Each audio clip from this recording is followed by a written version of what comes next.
Coach, before the break, I had asked Chris here where he was in 1998 and realized after speaking to you actually had the most interesting job back in 1998. Yeah, I was with the Jets with Bill Parcells and got to experience, working with him, and we had a pretty good defensive staff back then. Yeah, it was a good year. Did you have like an iPhone or any kind of technology back then?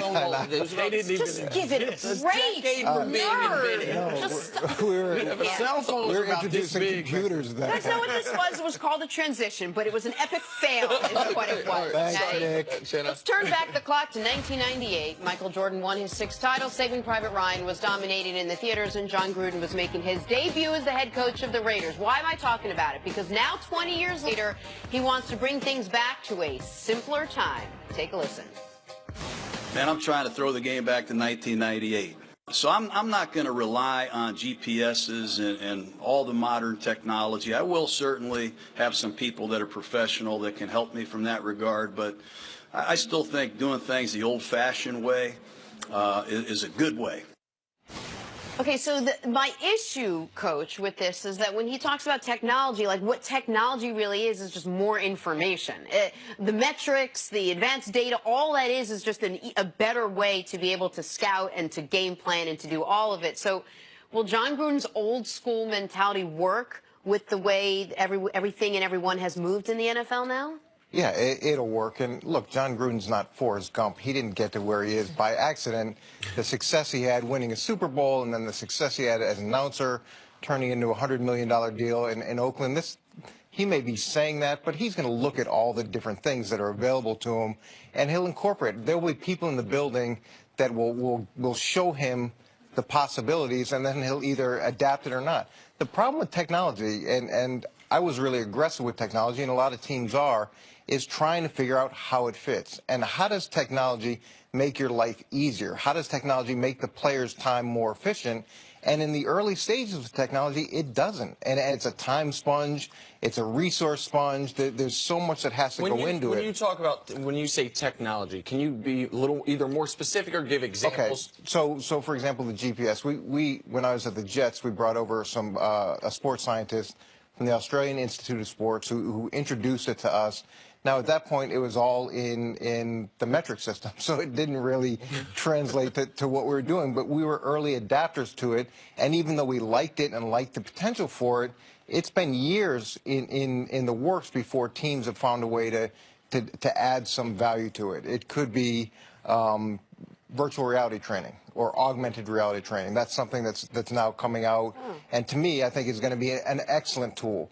But it's getting it to the point where it's an efficient use of the player's time. You only have so much time during the course of the week as designated by the CBA. Look, I have questions about Gruden. I think he's being overestimated as how great he was. I mean, he hasn't won a playoff game since '02. We know he had trouble in Tampa Bay at times when he was there. But I agree with what he's saying and what you were saying about the analytics and all that. In all the leagues, the major 3 leagues, you have the guys that are overly reliant on the analytics and in some cases may not know how to just watch the game and what's going on. And then you have the guys that are kind of the old school football or basketball guys who you don't want to deal with. I think the best is when you mix it. And I think that's what Gruden was saying. He said, look, it's a part of the process. We'll have guys in the building who bring us the analytics, and we'll use it when it's applicable. But to sit here and just rely on it, I think that doesn't work in any of the sports. And now your guy, Daryl Morey, I'm going to use basketball, in Houston. He is maybe the poster child for analytics, and obviously he's a very successful GM. But if you look at a lot of the moves that have made the Rockets great, when they went to the Western Conference Finals with Dwight Howard, that wasn't an analytical move. Everybody would have taken Dwight Howard as a free agent. Getting Chris Paul, that didn't really match up with the analytics because D'Antoni doesn't like the mid-range shot.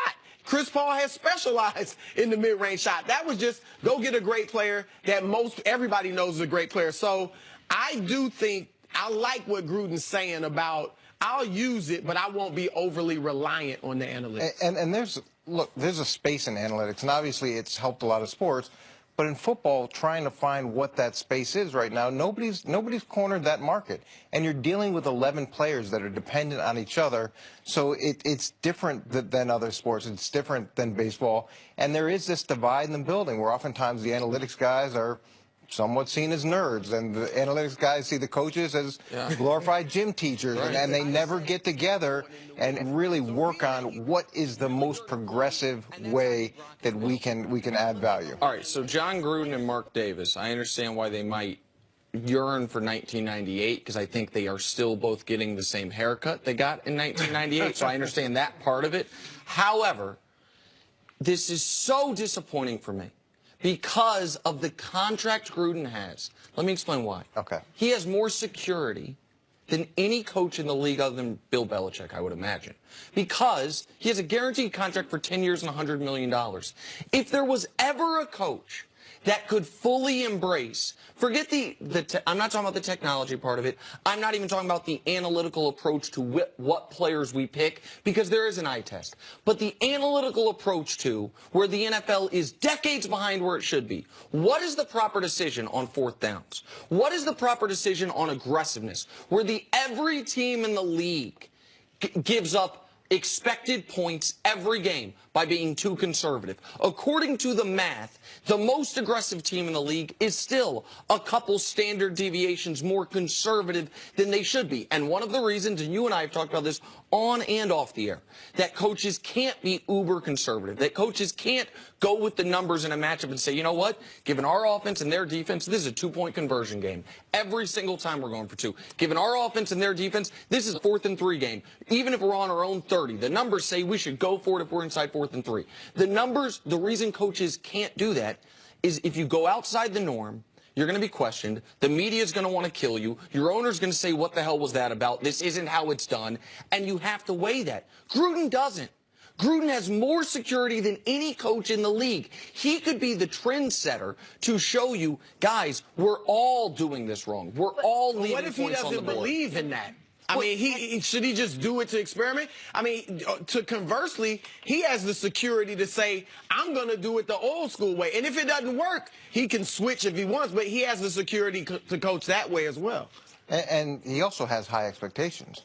He's expected to produce results very quickly, and the best way that he can do that is by doing things the way that he knows how to do them the most effectively. And in addition to that, I don't think that he has spent a lot of time studying new trends. He has spent a lot of time meeting with, whether it's college coaches or professional coaches or different areas to see what the trends are in the NFL. So maybe he's not on the forefront of analytics, but he has been pretty aggressive in studying what's being done on the field.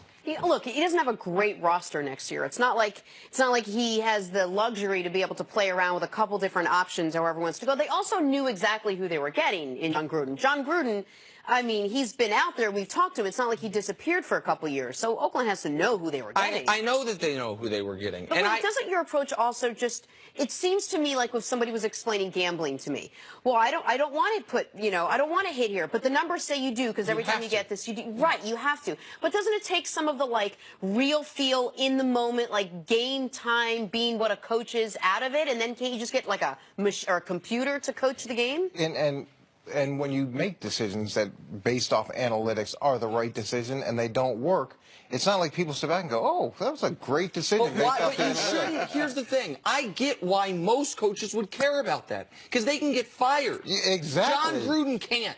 He can't be fired this year. He can't be fired next year. The Raiders are, from an ownership standpoint, we're talking about NFL owners, one of the poorest teams in the league. They cannot write him a $70 million check to not coach them. He has the security. He could be the guy. But you're asking him to kind of do something, to experiment with something that's not him. I understand if you had a guy that leaned that way, he could experiment because of the security. But Gruden, that's not who he is. And he hasn't said that he won't have it in the building. Mm-hmm. He just said it's not going to be the forefront of his plan. And again, I just want to make this clear for the audience. I do think there is an enormous value to the guys that played and coached in evaluating how good of a player is, evaluating what player we should take in the draft, who should get more playing time. I don't think there is a secret analytical sauce to that. But some of the game time decisions are math. It is as simple as the dealer showing a 10, I have a 16, I might not like it, but I have to hit. And those are decisions coaches across 32 teams get wrong every weekend. I hope we at some point have a coach that starts to get those right. All right, Coach, stick around. Don't go anywhere. Coming up, are the Giants about to break the bank on Odell Beckham Jr.? Oh. If Odell has something to say about it, they are. Odell would go with on the First Mac. Things First. He'd go with the Mac.